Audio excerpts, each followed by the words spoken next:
Right guys, quick little video about a question that I see asked quite a lot, and that's around rates.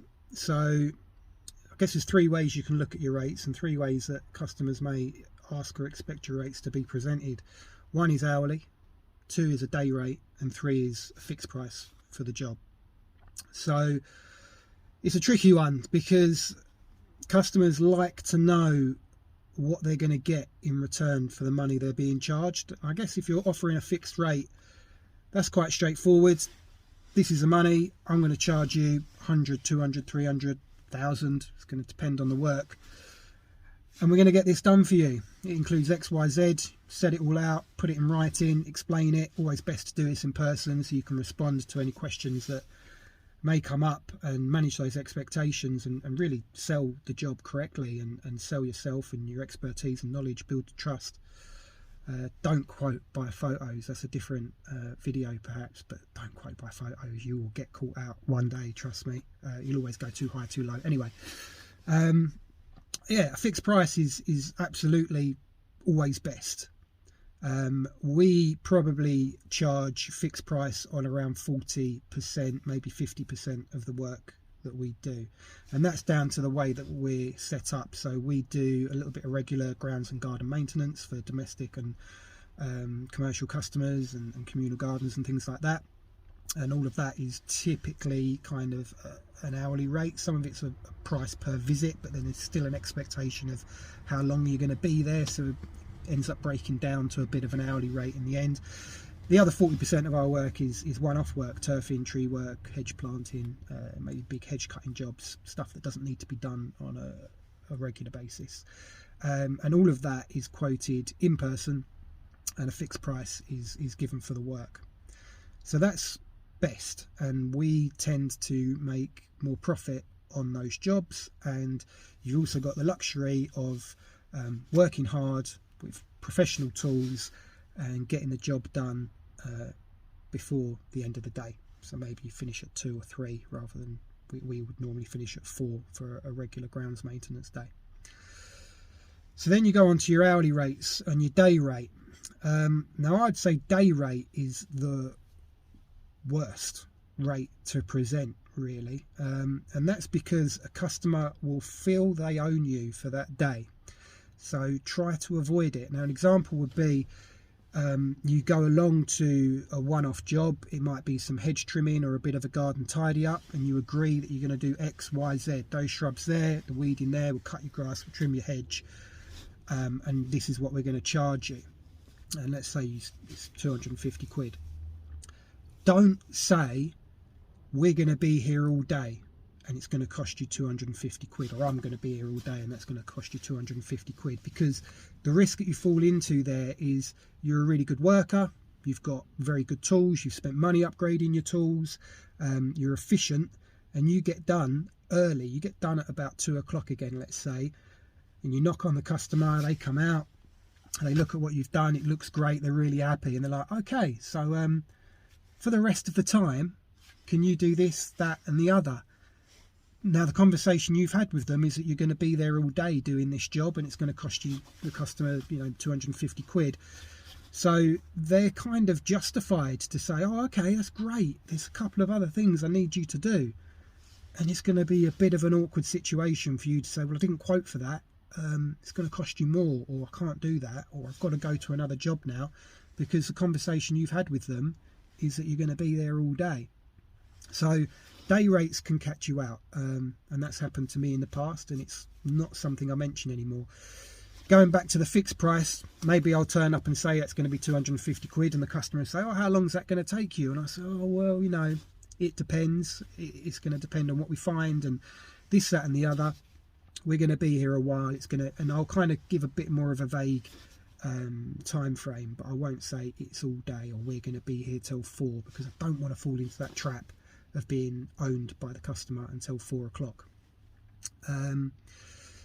So that's your fixed prices and your day rates. Now I totally get that within a day rate, or within a fixed price I should say, you have in your mind a rate you want to earn for that day, And that's going to vary depending on the work that you're doing, the tools that you bring in, the value of the tools that you bring in, the complexity of the work, how hard it is, maybe waste you've got to take away. Lots of variables to that. But in your mind, you absolutely should have an amount that you're going to take away per day. And that's going to vary depending on what all of your overheads are and what you want to take home. But the most important thing with this is that there's a bit on top, and it's called profit. And profit isn't a dirty word. It's something that you absolutely need to sustain your business. So let's say, for example, that I want to take home in my pocket 250 quid. And I think that's reasonable if you're running a business, especially a business like gardening and tree work, where the value of your tools is quite high. The value of maintaining those tools can also be quite high, replacing them. You then got to have, I've got a tipper truck, pretty expensive thing to buy. I've got ULEZ coming up, which is going to make that even more expensive for me because this one's not compliant. I'm going to have to replace it. A whole different video there around ULEZ. But these trucks aren't cheap, and if people want waste taken away, you know, a waste disposal guy would turn up and look at a pile of green waste and charge hundreds of pounds for a large pile of waste, and you're taking that away as part of your job. So you know, you need to take away this, let's say 250 quid. And the other thing to bear in mind that I was meant to say there is working as a gardener or a tree work, the way that I base my working year on, my annual salary is working 44 weeks per year. Now that allows a bit of time for holiday and sickness. Not that I get too sick. I think it's getting your hands dirty and being out in the sun helps with that. But you will have time off for your holiday. You might get sick. You're going to get rained off. I'm sitting in my truck right now because it's been snowing. I've had to come to a job to sort a few things out anyway, but I'm not getting paid anything for today. I've had to cancel other work. I've had to shift other work around, which is going to take time for me to do that I don't get paid. And I'm ultimately losing a day's earnings as well. So when you're calculating your daily rate, which is just privately for you, make sure you're bearing all of this in mind and multiplying what you feel you're worth over, in my case, 5 days a week, 44 weeks per year. And that'll add up to X amount for you. And depending on where you are with your business journey, that's going to change. So what I expect and aim for now is probably around double what I was expecting and quite happy with when I started. But I've learned along the way that the money I was aiming for to start with, which I think was around 160 a day, and I was really happy with that. And that's good money, don't get me wrong. It didn't allow me to sustain my business. Once I wanted to upgrade things, once I needed to replace tools, once I had issues with the truck and that was off the road and meant I couldn't work, plus I was having to pay to get it fixed. And as my business grew and my overheads increased, and you know, you bolt on different elements to your business, 160 quid doesn't cut it, especially over 44 weeks of the year. That kind of money you can go and just get employed elsewhere, have the security of employment, and not all of the kind of take-home work that you're going to get with this and all the quoting and things like that. So you've got to think about your overheads. Now, really quickly on your overheads, for me right now, and these have grown, I've added to them as the business has expanded, but I've got a website, I've got a bespoke email address, I'm insured, I have staff work with me, so I've got employer's liability insurance as well as public liability insurance. My tools are covered, not that I can always really claim on that. I've been hit, I've been done, tool thieves have got me, but the excess was quite a lot of money, and then my premium would have gone up, so I just had to take that. But if my lockup gets cleared out, at least I'm covered there. You've got to tax your vehicle, you've got to maintain your vehicle, you've got to maintain your tools, you've got to really think what's going to happen when my vehicle is at the end of its life. If it breaks down, it's not economical to repair. If next week you need to finance a new vehicle, what is that going to cost you per month? Tip a truck like this, probably £400 to £500 a month. So you need to break that down to a daily number. All of your overheads need to get broken down to a daily number based on how many days a week and how many weeks per year you work. So for me, 44 weeks a year, 5 days a week, multiply that by however many days it is. I'm going to make up a number here. Let's say it's 260 days. It's probably going to be a lot less than that, actually. It's probably about 220. And add up what you're earning and what that's going to give you over that course of a year. And and then make sure that you're siphoning money away to pay your tax. I'm now VAT registered, I have to put money away for that, but I need a pot of money there so that when a truck goes wrong, when a tool breaks down, when something needs to be replaced, when my insurance is up for renewal, either on the truck, on my public liability or whatever it may be, I've got the money there to pay for it.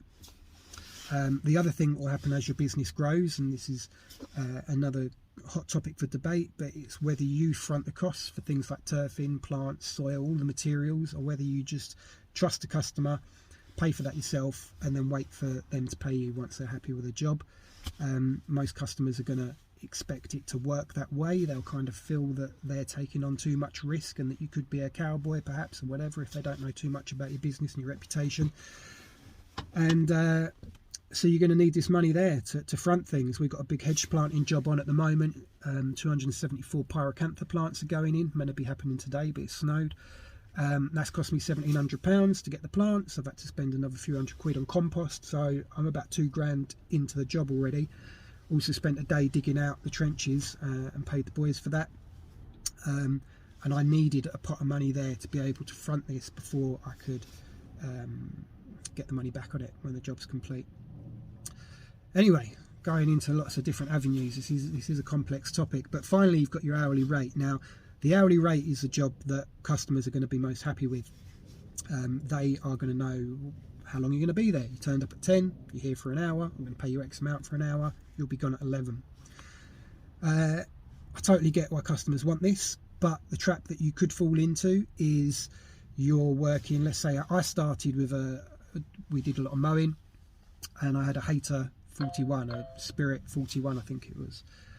So it's only 41 centimetres wide. Now that's some big mowing jobs. I've got a really big mowing job right when I first started this out, and that took me about, I'm not even lying, trimming all the edges and mowing all the lawn, and I was on my own.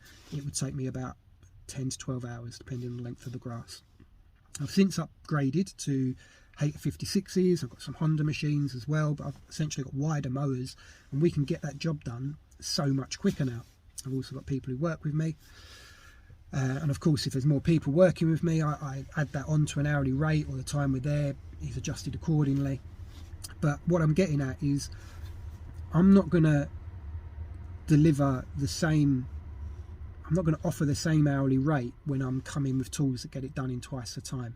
There's no point me investing in tools that allow me to be more efficient and get the job done quicker if all that means is the only result of that is going to be that I'm working there for less time. So let's say it's a 4-hour job, £25 an hour, £100. That's how long it took when I had my basic tools. I've upgraded and now I can do it in 2 hours. So the customer's only going to pay me 50 quid instead of 100. And I've spent, what, £1,500 on a new mower to make this happen? That doesn't wash it. The maths don't stack up. So I've obviously had a conversation with customers in that instance and said, look, I'm upgrading my tools here, we're more efficient as a result, and my hourly rate has gone up, or the time that we spend there has gone down, and we don't charge £25 an hour anymore. I started out £20 an hour, 25, was really happy with that, taking home like 160 quid a day, but now the hourly rate is well into the £30 an hour. Because with VAT registered as well, you've got to take the VAT off, and then everything else that we've spoken about in terms of managing a business and all of the overheads that go with it.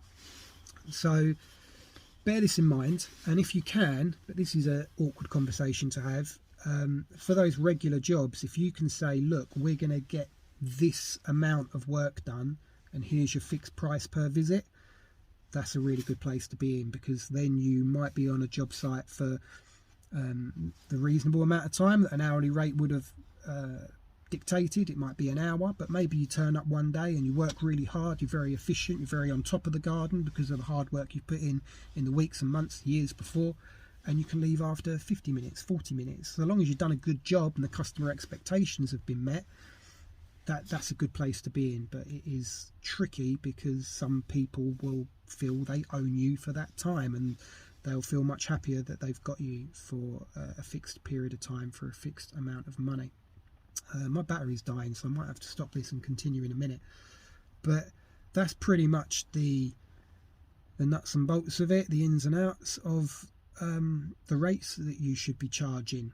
I'd like to know what other people are doing. You don't have to tell me what you're charging. I think that's going to vary wildly depending on all of the different factors that dictate a quote, from geographical location to how many people you've got working with you, how much waste you're taking away, how awkward it is to get in and out of the job, and just the scale of the work and the tools that you need to bring. But even for our most basic work, we're turning up with £3,000 worth of tools, not including the truck. I don't want to be doing 50 quid jobs where I'm turning up with £3,000 worth of tools. We've, to take that tool theft example, we was in a back garden. That's where we left our tools. We thought they'd be safe. We went to the front to work. Obviously someone sees the truck or the van on the road, they know there's a gardener there. These tool thieves aren't stupid. They actually went into next door, hopped the fence, threw the tools over and left that way. And it was kind of fairly large area, so we didn't see any of this happen, and didn't realise till I went to the back garden to grab the hedge trimmer and it wasn't there anymore. So you're taking on that risk, and it's just not worth it for a £50 job. So yeah, be careful out there when you're quoting. Don't get caught out. Make sure you know your worth. If you've been doing this a little while, you should have some accounts. You know what your average spend per year is on waste away, on tool maintenance, on purchasing new tools, on your insurance, on your marketing, whether that be a website, whether it be advertising. You kind of got a rough amount of what that should be. Add it all up, break it down to how many days a year you work, figure out how many weeks a year you're going to work, and you'll get that number. For me, my overheads right now are about £120 per working day. So I've got to earn that much money to break even. I've then got to earn even more to pay people to be with me. Then got to earn even more to pay the VAT. And then I've got to earn even more to pay myself. And then I've got to earn even more so that I can siphon that profit off, so that this business is sustainable and I don't get caught out down the line with no money to pay whatever it is that pops up. So I hope that's been helpful, and yeah, I'd really like to know what you've got to say. If I've missed anything out, drop it in the comments. Maybe I can do another video. Maybe I'll keep it shorter. This one's gone on a very long while for a video about rates, but I think there's a lot to say in this topic, and I've probably missed a lot out. Could go on for longer, but I'm going to leave it there. And yeah, I'd like to hear what you've got to say. Subscribe, drop a comment. I'm going to be doing lots more videos about this. I've got quite a lot to say. Been doing this a while now, and I think we can all help each other out. And what I certainly don't want is a race to the bottom. Hopefully the information that I share with you guys is going to help you to charge more money. And if you're 500 miles across the country, or 5 miles, 500 metres down the road, I want everyone to earn what they're worth. And if the gardener or tree surgeon down the road is charging more money than me, or close to what I charge, or whatever it may be, that's good for me as well, because we want to keep our rates high. We don't want a race to the bottom, and this is certainly a business where rates can vary wildly depending on the skills, the expertise, the tools, and where people are in their business journey. So I'm quite aware we're double the price of other people out there, but I've got lots and lots of customers that are happy to pay that. They're happy with our results. We're highly Google rated. I think we're flat 5 stars, 49 reviews on Google right now, and that puts us as one of the most highest rated garden and tree service providers in the local area. So I know that what we're charging is worth it, and customers seem happy with that as well. Anyway, I'm going to stop there, as I said, but let me know what you've got to say, and I'll be back soon. Cheers.